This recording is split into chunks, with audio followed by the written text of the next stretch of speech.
Bienvenidos, soy el pastor misionero José Maidana, predicando desde la Iglesia Bíblica de Asunción, República del Paraguay. Y seguimos avanzando a través de la serie sobre la Iglesia, y hoy queremos estudiar el propósito de la Iglesia, la segunda parte. Vamos primeramente a orar a nuestro Padre Celestial. Padre Celestial, te damos tantas gracias por este precioso día. Gracias porque podemos abrir nuevamente tu palabra e invertir en ella y saber que hemos de recibir tantas bendiciones. Padre, rogamos por todos aquellos que ya te conocen, que tú los bendigas. Rogamos por todos aquellos que todavía no han hecho cuentas contigo. Señor, en este día puede ser el día de su salvación. Señor, estamos expectantes de todo lo que tú nos has de hablar a través de tu palabra. Señor, rogamos que tú la bendigas, que tú la uses y pueda continuar avivando ese deseo en nuestro ser para aquellos que somos tus hijos, en predicar, en seguir anunciando esta salvación que tú tienes, Señor, para todos los seres humanos. Señor, acompáñanos, bendigas a tu siervo, úsalo para tu gloria y tu honra, en los méritos de Cristo Jesús. Amén. Muy bien, la Iglesia, como hemos estudiado en el sermón anterior, tiene tres propósitos. El primero es glorificar a Dios. Y hemos visto a través de las Escrituras que básicamente es el propósito de Dios en la historia, glorificarse a sí mismo. Y todo lo que Dios hace, ya sea en la creación o en la redención, gira en torno a su gloria. Y es por eso que el apóstol Pablo nos dice allí en Efesios capítulo 3, versículo 21, a Él sea gloria en la Iglesia, en Cristo Jesús, por todas las edades, por los siglos de los siglos. Amén. Y el segundo gran propósito de la Iglesia es edificar a los santos. Y hemos visto este pasaje muy importante allá en Efesios capítulo 4, versículo 11 al 16, que describe el hecho que Dios ha dado ciertos dones espirituales a la Iglesia para edificar a los santos. Y uno de ellos es el don de pastor maestro. Y la herramienta que el pastor maestro usa para edificar a los santos es la palabra de Dios. Y hemos visto que la predicación o la enseñanza que imparte el pastor es de toda la palabra de Dios, no de parte de ella, o sea, un poquito aquí y agarrando otro poquito allá, sino toda la Escritura, de tal manera que los creyentes puedan entenderla y luego aplicarla a su vida. Y mientras eso sucede, están siendo preparados para su servicio, porque en la iglesia no solo tiene que allí servir el pastor a las ovejas, sino que todos los miembros de la iglesia deben estar preparados para servir, pues Dios nos llama a todos para su servicio. Y la enseñanza y la aplicación constante de la palabra de Dios es tan efectiva en la vida de los hijos de Dios, y esto nos lleva desde la infancia espiritual a la madurez espiritual. Entonces, este propósito de la iglesia de edificar a los santos se convierte en algo tan importante para la iglesia. Y hoy queremos estudiar el tercer propósito de la iglesia, que es cumplir con la gran comisión.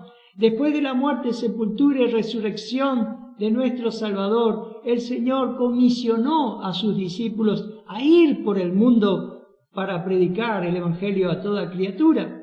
Esto lo vemos allá en Mateo capítulo 28, versículo 18 al 20, que dice: Y Jesús se acercó y les habló diciendo: Toda potestad me es dada en el cielo y en la tierra. Por tanto, id y haced discípulos a todas las naciones, bautizándolos en el nombre del Padre y del Hijo y del Espíritu Santo, enseñándoles que guarden todas las cosas que os he mandado, y aquí yo estoy con vosotros todos los días hasta el fin del mundo. Amén. Dios tiene una misión para la iglesia local fuera de sus cuatro paredes, que es cumplir con la gran comisión o la evangelización mundial, y si eso se descuida, se convierte ciertamente en la gran omisión.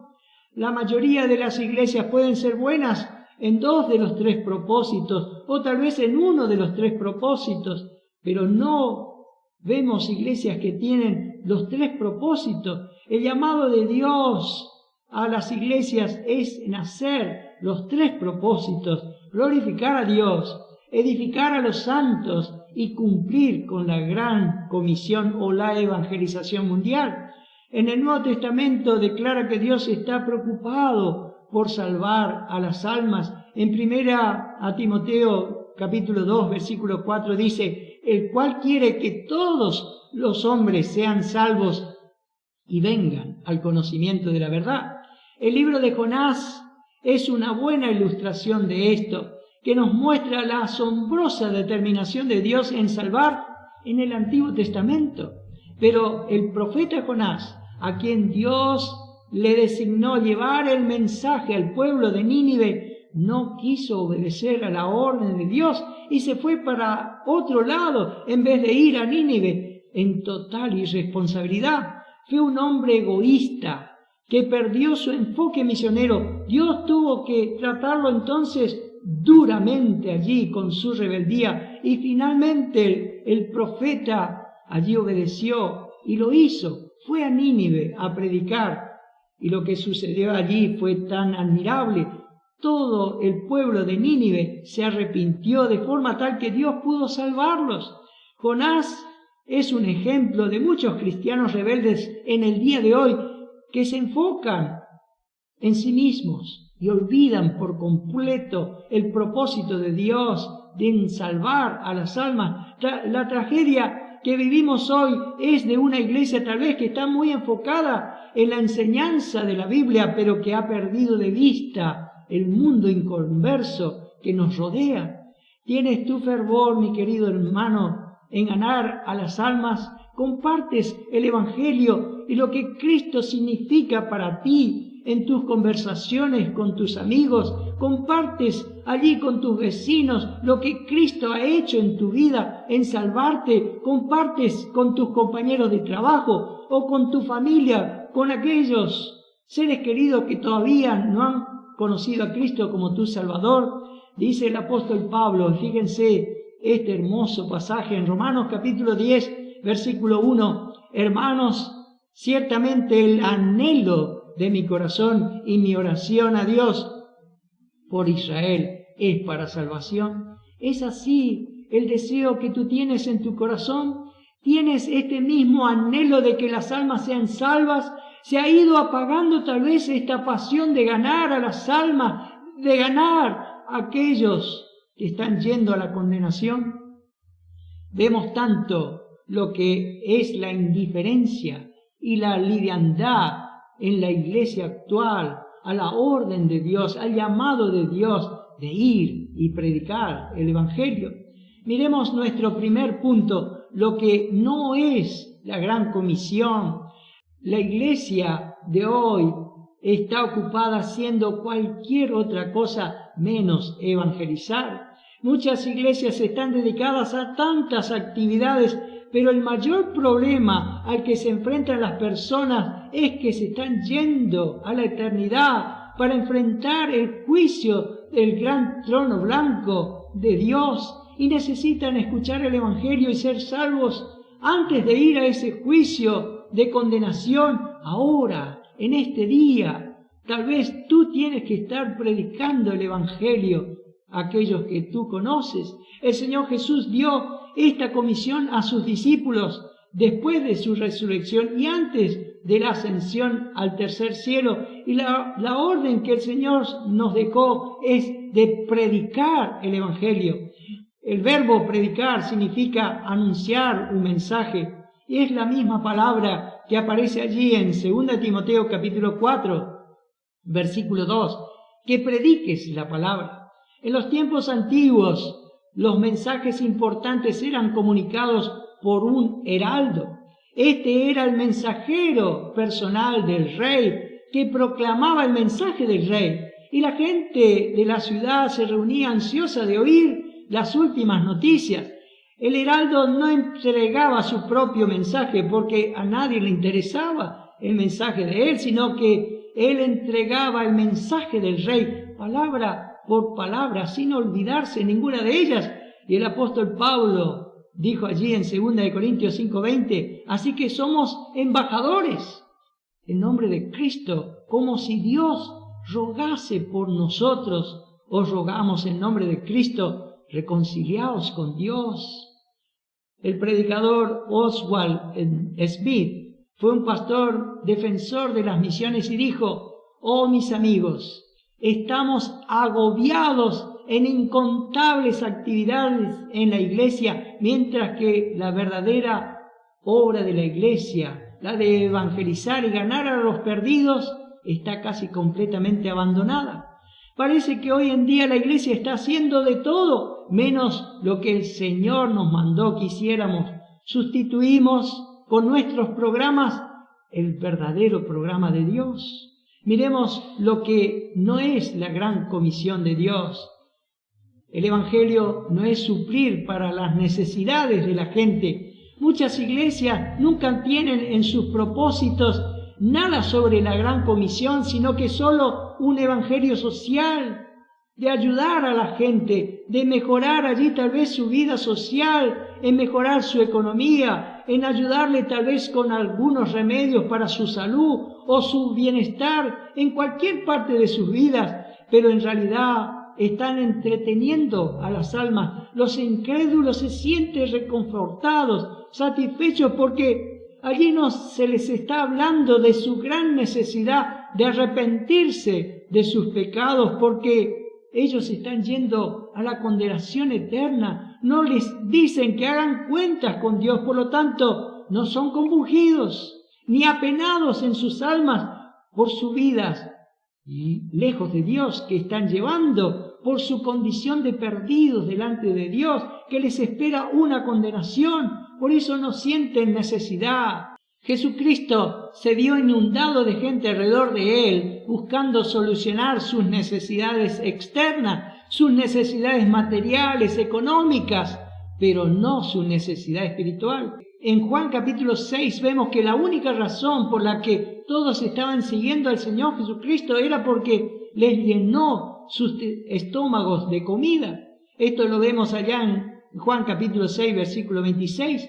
Respondió Jesús y le dijo: de cierto os digo que me buscáis, no porque habéis visto las señales, sino porque comisteis el pan y os saciasteis. Quiero decir, ¿de qué sirve llenar el estómago de alguien con comida durante 24 horas si su alma entra en el infierno eterno?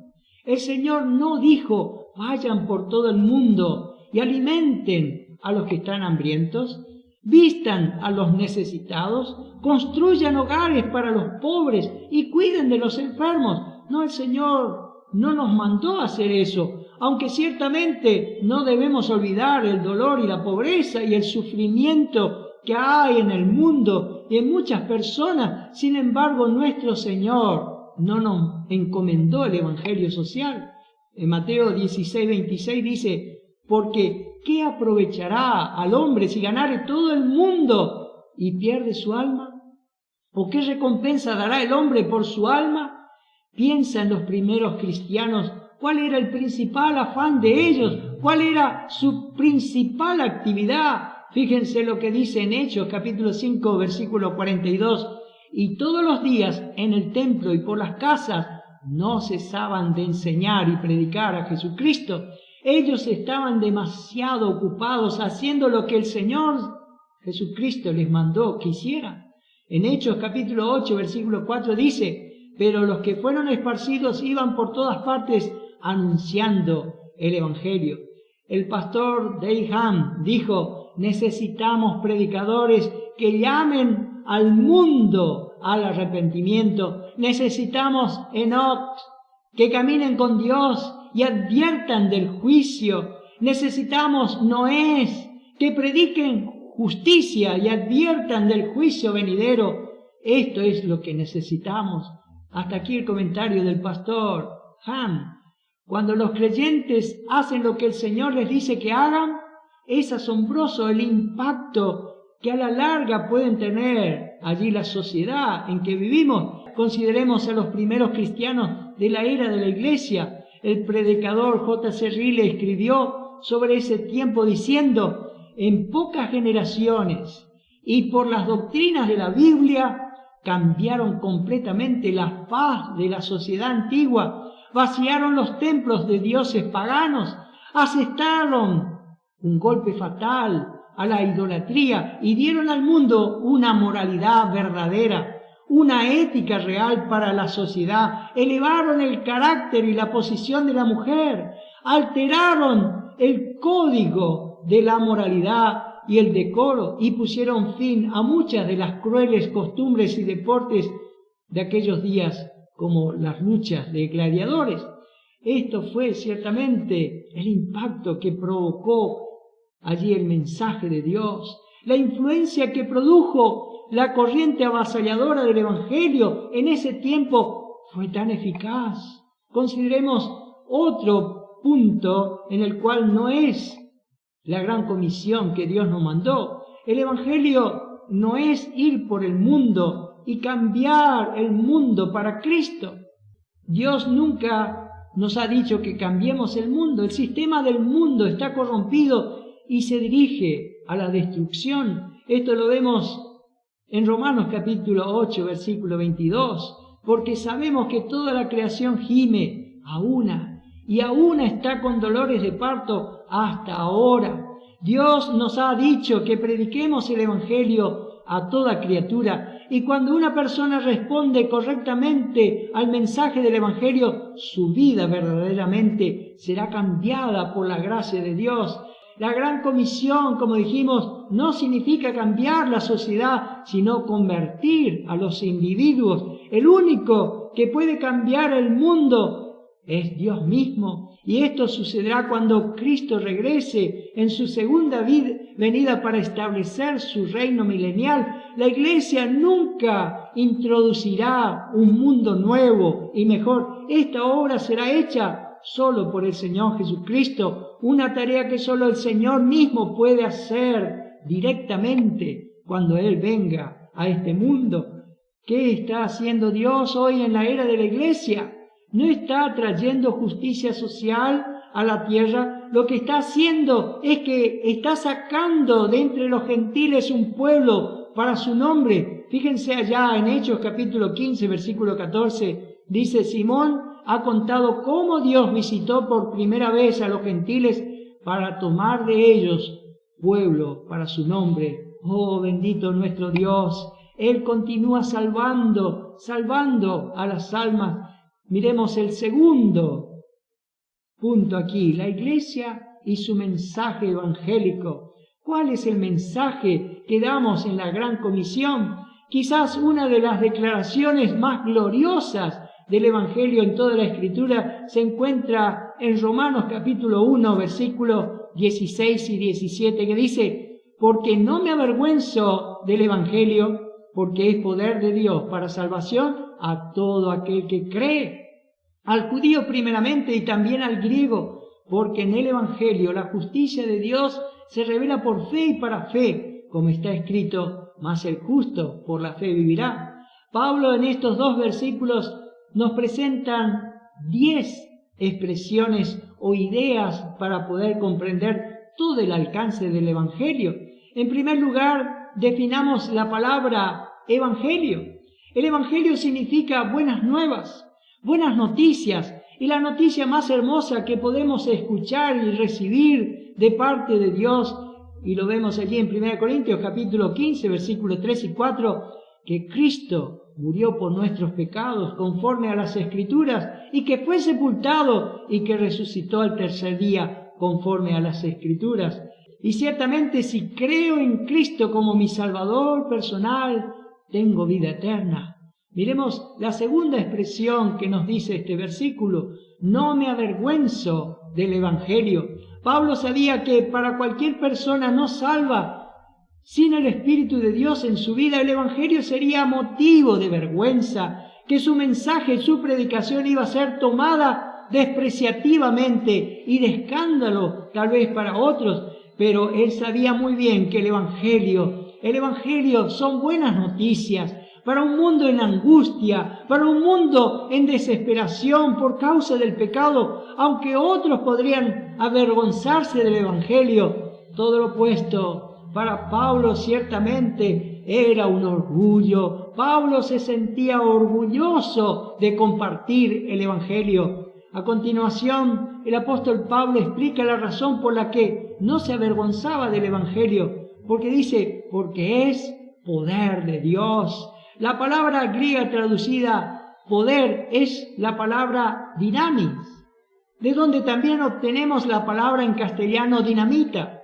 Así como la dinamita vence cualquier obstáculo que se le ponga delante, de igual manera el Evangelio representa un gran poder transformador allí de la obra del Espíritu Santo en la vida de todas aquellas personas que creen. Hace desaparecer todos los lazos del vicio, del pecado y del mal carácter allí. Es una resurrección, es una nueva creación en la vida de aquella persona. Por lo tanto, Pablo nunca se avergonzó de ser identificado como un predicador del Evangelio. El cuarto punto, Pablo explica que el Evangelio es poder de Dios para salvación. ¿Para salvar a quién? Para salvar a todo pecador.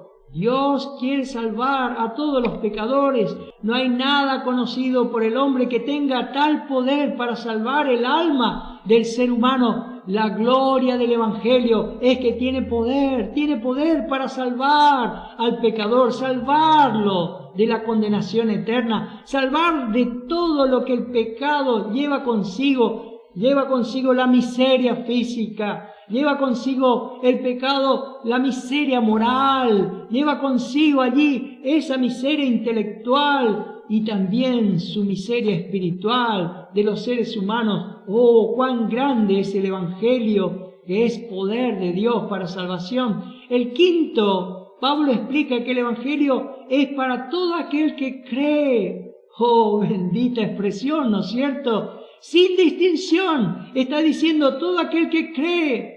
Se ha causado mucha confusión y daño en el cuerpo de Cristo a lo largo de los siglos por el énfasis que han dado aquellos calvinistas con los 5 puntos, y especialmente con este punto que dicen ellos, la expiación limitada. Esta creencia errada, esta creencia falsa, sostiene que Cristo solo murió por los escogidos.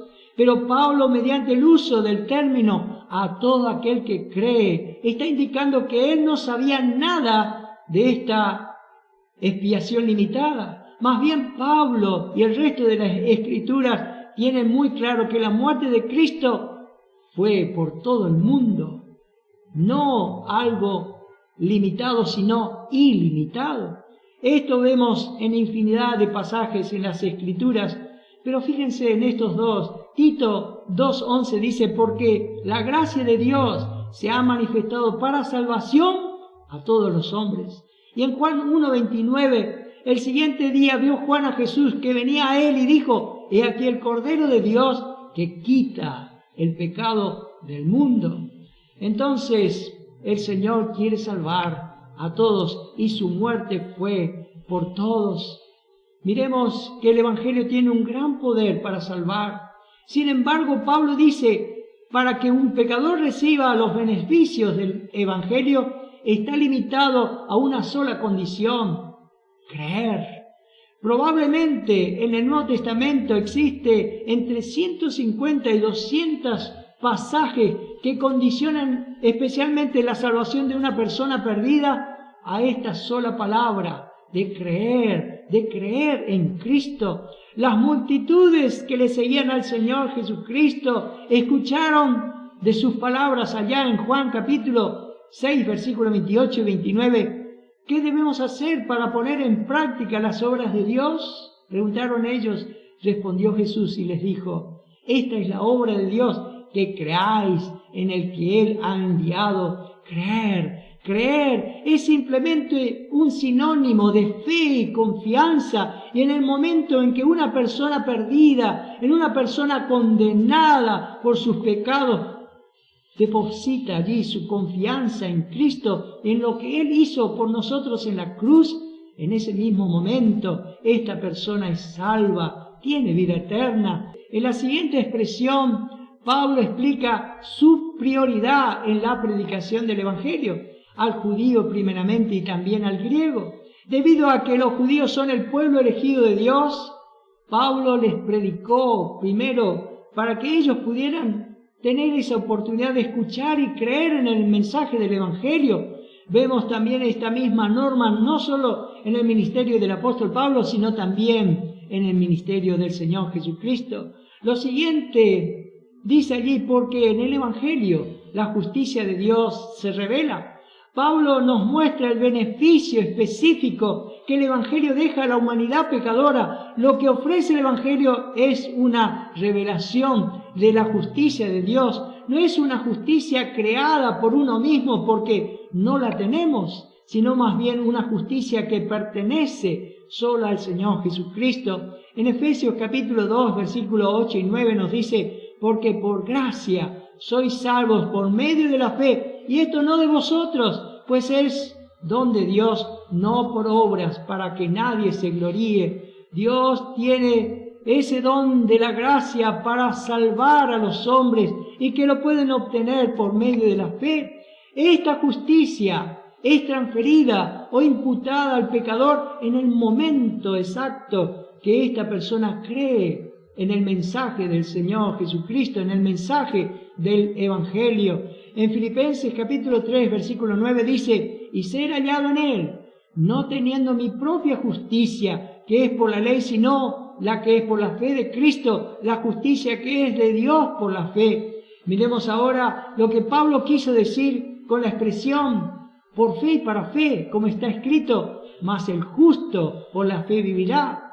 La justificación es el paso más importante en la vida de cualquier ser humano, pero es solo el primer paso. El mismo poder del Evangelio, o dinamis, que justifica al pecador, es también el mismo poder que ayudará al creyente a crecer a la semejanza de Cristo en esta vida. Tal semejanza a Cristo se llama santificación progresiva, que implica aprender a vivir una vida libre del poder del pecado mientras permanecemos en esta vida. A diferencia de la justificación que tiene lugar en un momento determinado, el día que yo creí, fui justificado por el Señor.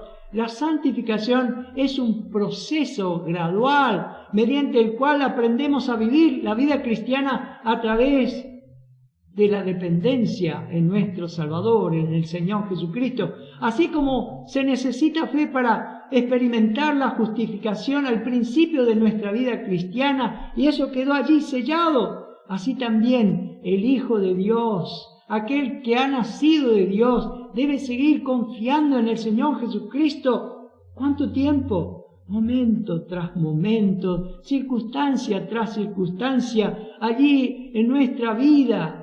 Todo lo que nos sucede en nuestra vida entonces será conformada y transformada a la semejanza de nuestro Salvador, el Señor Jesucristo. Y la última expresión, la última frase allí de Romanos capítulo 1, 17 dice: mas el justo por la fe vivirá. Y esta es una cita del libro de Habacuc, allá en el capítulo 2, versículo 4, dice: he aquí que aquel cuya alma no es recta se enorgullece, mas el justo por su fe vivirá. El mensaje del libro de Habacuc fue dirigido no a toda la nación judía, sino allí a un pequeño remanente, para que ellos continúen en la fe, que se mantengan fieles al Señor a pesar de tanta iniquidad y de la terrible condición espiritual del pueblo judío allí en general, y además porque solo unos años después, este mismo remanente fiel debía sufrir con todo el pueblo judío la deportación a Babilonia y el cautiverio. Allí el profeta Habacuc entonces exhorta a ese remanente de judíos fieles a seguir confiando en Dios en medio de tanta dificultad que ellos tenían que afrontar. Y a modo de aplicación, el apóstol Pablo entonces también exhorta a seguir confiando en el poder de Cristo, incluso después de que hemos sido justificados. Al hacerlo tenemos ese potencial de experimentar una santificación progresiva. mas el justo por la fe vivirá. Continuar confiando en el Señor en cada circunstancia. Miremos el tercer punto. La iglesia debe evangelizar para salvar a los perdidos. El Señor Jesucristo nos dijo allá en Lucas 24, 46 al 48, la gran comisión, y le dijo, así está escrito, y fue necesario que el Cristo padeciese y resucitase de los muertos al tercer día, y que se predicase en su nombre el arrepentimiento y el perdón de pecados en todas las naciones, comenzando desde Jerusalén, y vosotros sois testigos de estas cosas.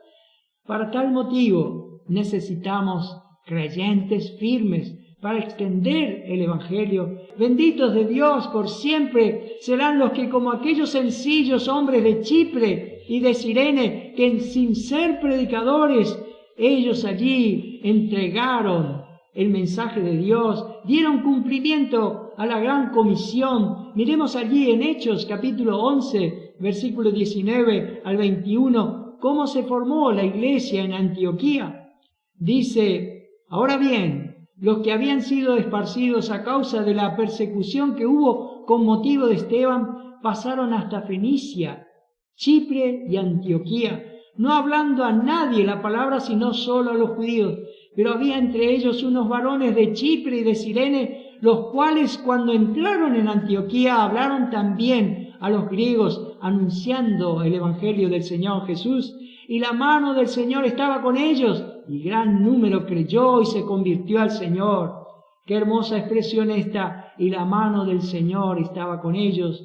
Y qué grandiosa obra hicieron estos hombres de Dios, dando comienzo allí a una de las iglesias más importantes del Nuevo Testamento. ¿Cómo nos gustaría ciertamente ser como estos hombres?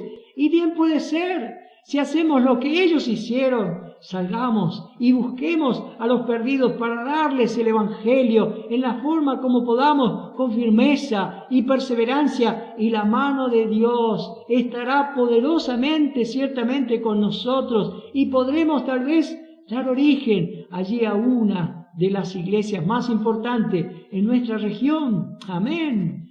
La iglesia en Antioquía fue una iglesia que envió misioneros. Una iglesia que desea cumplir con la gran comisión debe estar pronta para promover su visión misionera, enviar y sostener misioneros, extender el Evangelio a otras regiones y cumplir con el mandato del Señor Jesucristo de la gran comisión. La iglesia de Antioquía envió allí a sus primeros misioneros, Pablo y Bernabé.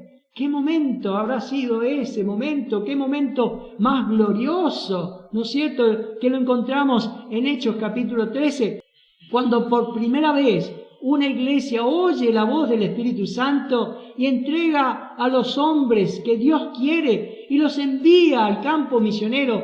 Fijémonos allá en Hechos capítulo 13, versículo 1 al 3, que dice, había entonces en la iglesia que estaba en Antioquía profetas y maestros, Bernabé, Simón, el que se llamaba Níger, Lucio de Cirene y Manaén, el que se había criado junto a Herodes, el tetrarca, y Saulo, ministrando estos al Señor y ayunando, dijo el Espíritu Santo, apartadme a Bernabé y a Saulo para la obra que los he llamado. Entonces, habiendo ayunado y orado, les impusieron las manos y los despidieron. Fue un aliento para la iglesia de Antioquía cada vez que estos santos hombres de Dios, obreros del Señor, Pablo y Bernabé, regresaron a contar después de cada viaje misionero lo que Dios había hecho por medio de ellos allí en el ministerio, cómo la poderosa mano del Señor era con ellos.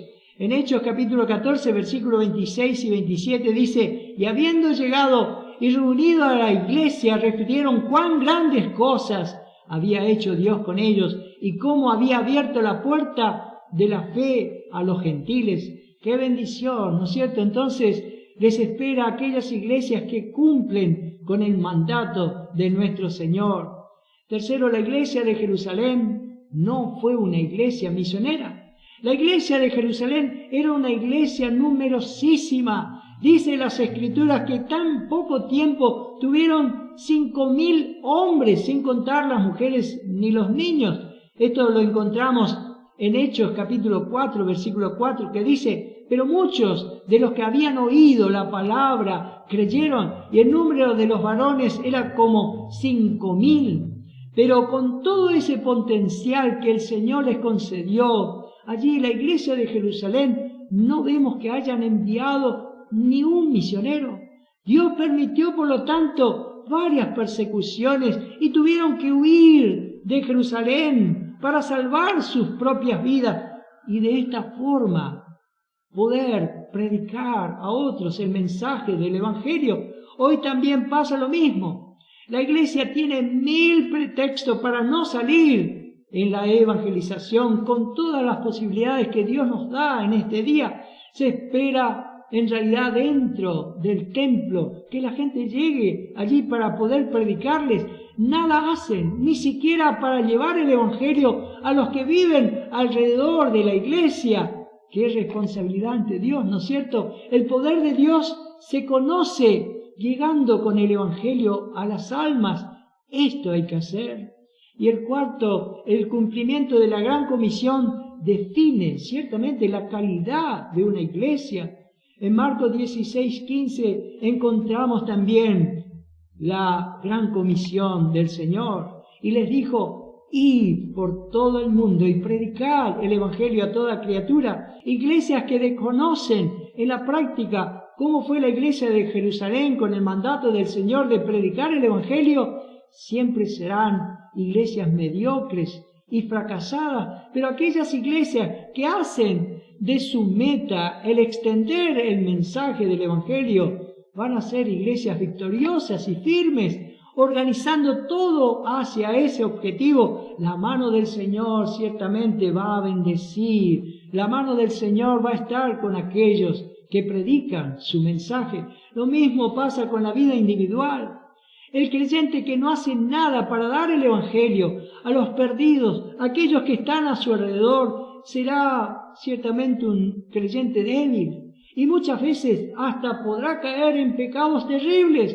Pero quien es activo y siempre está dando el Evangelio, siempre está predicando de una forma o de otra a los perdidos, estará lleno del poder de Dios, no solo para evangelizar, sino para guardar su vida allí en santidad.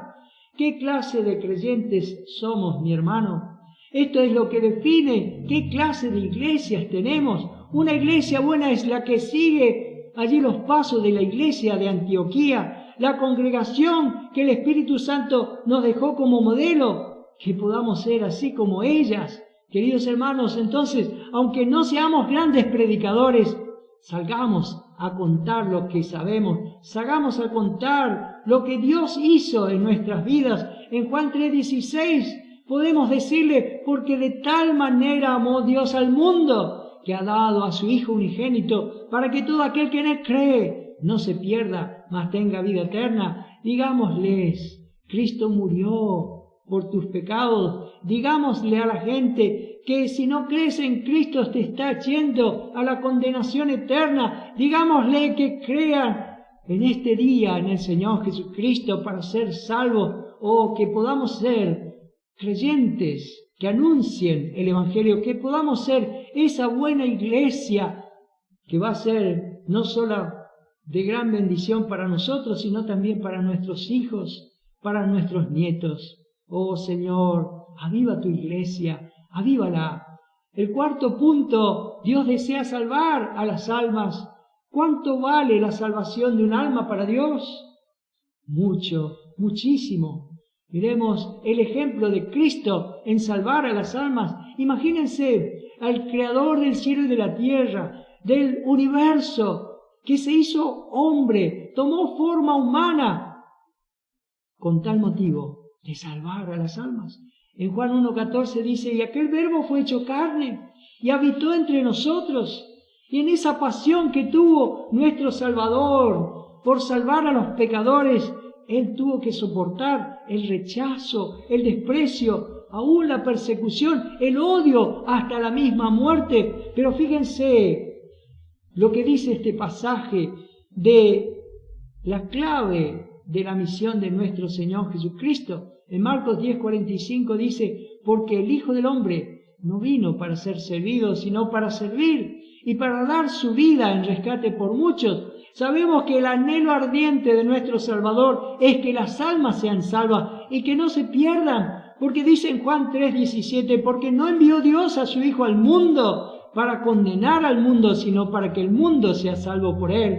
En el libro de Hebreos, en el capítulo 12, versículo 2, dice algo admirable, el cual por el gozo puesto delante de él sufrió la cruz, menospreciando el oprobio. ¡Qué gozo! Él tenía frente a él aún, enfrentando la cruz, el gozo de ver a las almas salvadas, la salvación de las almas. Era el gozo de nuestro Señor y no le importó allí el sufrimiento en la cruz, ni de recibir los menosprecios, sino por amor a las almas, Él fue a la cruz. El Señor vino a esta tierra con este propósito de llevar a muchos a la eternidad con Él. Este llamado por las almas hizo el Señor Jesucristo también a sus discípulos. En Marcos 1:17 dice, venid en pos de mí y haré que seáis pescadores de hombres. Él imprimió allí en sus discípulos este amor por las almas, el ejemplo del apóstol Pablo y su pasión por ganar a las almas. En 1 Corintios capítulo 9, versículo 16 dice, pues si anuncio el Evangelio no tengo por qué gloriarme, porque me es impuesta necesidad, y ay de mí si no anunciare el Evangelio. Este debiera de ser el deseo de cada uno de los que hemos creído en Cristo Jesús como nuestro Salvador. El día que nacimos de nuevo, el día que Dios obró en nuestra conversión, fue acompañado de este vivo deseo, de esta pasión por las almas. El apóstol Pablo decía en cuanto a su vida en Hechos capítulo 20, versículo 24, pero de ninguna cosa hago caso, ni estimo preciosa mi vida para mí mismo, con tal que acabe mi carrera con gozo y el ministerio que recibí del Señor Jesús para dar testimonio del Evangelio de la gracia de Dios. Tenemos muchísimas historias de misioneros que han hecho obras extraordinarias por cumplir el mandato de la Gran Comisión, dejando atrás tal vez a sus seres queridos, dejando atrás sus comodidades y enfrentando las luchas por entregar la palabra del Señor allí con tanto valor, estableciendo tal vez algunas iglesias y ayudando a los recién convertidos a crecer, a extender el Evangelio a otros lugares. Pero en el proceso de todo esto, muchos sufrieron. Algunos perdieron sus vidas, algunos perdieron su salud, algunos perdieron a sus esposas o a sus hijos, pero ellos lo enfrentaron aún y querían dar el Evangelio. Fíjense la historia de una misionera, Gladys Aylward. Fue una misionera de origen británico y estuvo 20 años en la China, y ella dijo, la vida aquí es tan penosa, las muertes frecuentes, el dolor y el sufrimiento es tan común, pero yo no estaría en ningún otro lugar. No desees que me vaya de aquí, ni intentes sacarme, pues no huiré durante esta tribulación. Esta gente es el pueblo que Dios me ha dado, y yo viviré o moriré con ellos, por Dios y su gloria. Oh, qué mujer de Dios, ¿no es cierto? En Juan 20:21 dice, entonces Jesús les dijo otra vez, paz a vosotros, como me envió el Padre, así también yo os envío. Así que, al igual que Jesús fue enviado por el Padre a este mundo, los discípulos fueron enviados por el Señor Jesucristo a predicar a este mundo. Tenemos entonces un mandato del Señor, y ese mandato es llevar el Evangelio a todo el mundo, y especialmente a todos aquellos que nos rodean. En Hechos capítulo 1, versículo 8, dice, pero recibiréis poder cuando haya venido sobre vosotros el Espíritu Santo, y me seréis testigos en Jerusalén, en toda Judea, en Samaria y hasta lo último de la tierra. El mensaje del Evangelio no solo incluye a los judíos, sino también, dice aquí, a los samaritanos. Aquellos samaritanos que odiaban a los judíos, pero también formaban parte del anhelo de parte de Dios que ellos sean salvos, pero también incluirían al pueblo romano, aquellos que estaban gobernando en ese tiempo allí el territorio de Israel, también era para ellos, pero no solo para ellos, sino también hasta los confines de la tierra. Y así como Jesús tuvo ese llamado mundial, también dio ese mismo llamado mundial a sus discípulos, como leímos allí en este pasaje en Juan, como dice, como me envió el Padre, así también yo os envío. Así que puede ver en todos estos pasajes que la Iglesia tiene un énfasis misionero y una vocación misionera. Cristo terminó el mandato de la Gran Comisión diciendo que debemos hacer estas cosas, dice, hasta el fin del mundo. Esto muestra que la Gran Comisión está vigente hasta el fin de esta edad presente. ¿Cuánto vale la salvación de un alma para ti? En el libro de Proverbios, en el capítulo 11, versículo 30, dice, el que gana almas es sabio. No hay palabras ciertamente para expresar la salvación de un alma. ¿Podemos estimar en alguna forma el que un alma haya sido liberada de sus pecados? ¿El que un alma haya sido salva del infierno a la salvación de Dios por Cristo? Son cosas que no se pueden medir porque el beneficio que traen sobrepasa a toda medida. ¿Habrá algo más grande en este mundo que una persona regenerada, una persona que ha tenido allí un nuevo nacimiento, ahora está viviendo de forma distinta con su esposo, con su esposa, con sus hijos o con la comunidad?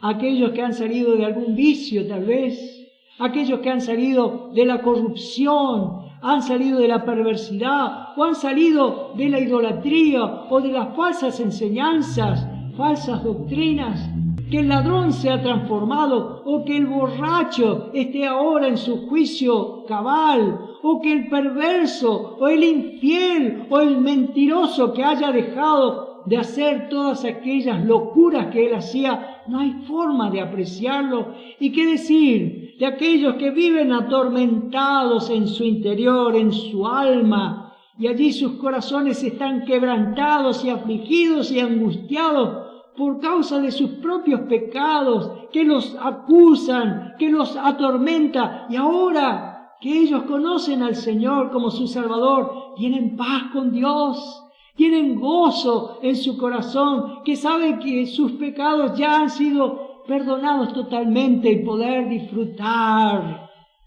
de nuestro Señor, pues nunca más irán a la condenación eterna. ¿Cuánto usted valora la salvación de un alma, de lo que es ser libre de la condenación en los tormentos eternos para asegurarse un lugar en la gloria del cielo, en la presencia eterna del Señor? Oh, no tiene precio, no podemos valorarlo. Esto debe ser suficiente para hacernos tomar allí toda la gracia del Señor y aún el respaldo que el Señor nos da para ser determinados en ir y predicar el Evangelio. La orden del Señor Jesucristo sigue estando allí, sigue estando firme su palabra y espera que sus hijos la cumplamos. Entonces, no te detengas, determínate allí en hacer la voluntad del Señor. En Romanos 8:31 dice, si Dios es por nosotros, ¿quién contra nosotros?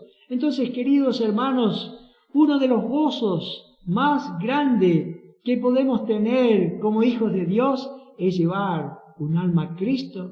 En el Salmo 126:6 dice, irá andando y llorando el que lleva la preciosa semilla, mas volverá a venir con regocijo, trayendo sus gavillas. Dios ama a todos los seres humanos sin excepción y quiere que todos aquellos sean salvos en todos los continentes, en todas partes. La gente pueda oír el mensaje de salvación. A todos aquellos que quieren ser salvos, ninguno será defraudado. En Lucas 19:10 el Señor nos dice, porque el Hijo del Hombre vino a buscar y a salvar lo que se había perdido. La Biblia allí coloca a todos los pecadores como candidatos para ser salvos. En Juan 5:24 dice: de cierto os digo, el que oye mi palabra y cree al que me envió, tiene vida eterna y no vendrá a condenación, mas ha pasado de muerte a vida. Es algo maravilloso, ¿no es cierto?, el amor que Dios tiene hacia los seres humanos.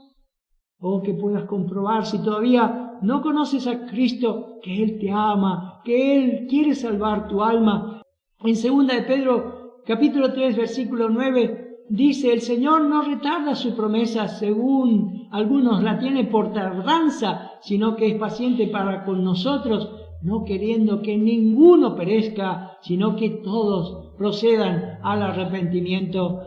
¿Es usted un pecador salvado por gracia? Si lo es, gracias a Dios, pero si no lo es, no quisiera en este día, recibir al Señor Jesucristo en su corazón como su Salvador personal. Es cosa muy seria que alguien rechace la palabra y la obra del Señor Jesucristo en la cruz, rechazar el regalo que Dios te está ofreciendo, rechazar esa gracia de Dios. Quiera el Señor que puedas recibir al Señor, que puedas creer en tu corazón y que puedas clamarle al Señor en este día: Señor, salva mi alma, salva mi alma. Entonces, cuando reúne todas estas escrituras, comienzas a ver cómo se enfoca los tres grandes propósitos de la iglesia. El número 1, la iglesia existe para glorificar a Dios. El número 2, la iglesia existe para edificar a los santos a través de los dones espirituales. Y número 3, la iglesia existe para cumplir con la gran comisión, no solo para sentarnos y disfrutar y saciarnos de las lindas enseñanzas de la Biblia. Ciertamente que somos benditos al escucharlas, pero Dios quiere que salgamos a predicar el mensaje de salvación donde quiera que nosotros estemos. Que el Señor bendiga su palabra. Padre, te damos tantas gracias por tu palabra. Gracias por este mensaje de esperanza, por el mensaje de salvación. Gracias, Señor, por todo lo que tú has hecho para que podamos venir a ti y conocer la salvación del alma. Gracias, Padre Celestial, por tus hijos que están predicando. Gracias, Padre Celestial, por aquellas iglesias que son firmes en predicar el mensaje tuyo. Pero te pedimos por todos aquellos que se están apagando, que no tienen más ese fervor como Juan el Bautista, que era como una antorcha que alumbraba. Oh Padre, que nuestro fuego allí no se apague, que podamos seguir predicando y anunciando de esta salvación tan grande, pues te lo pedimos por los méritos de nuestro Salvador, el Señor Jesucristo. Amén.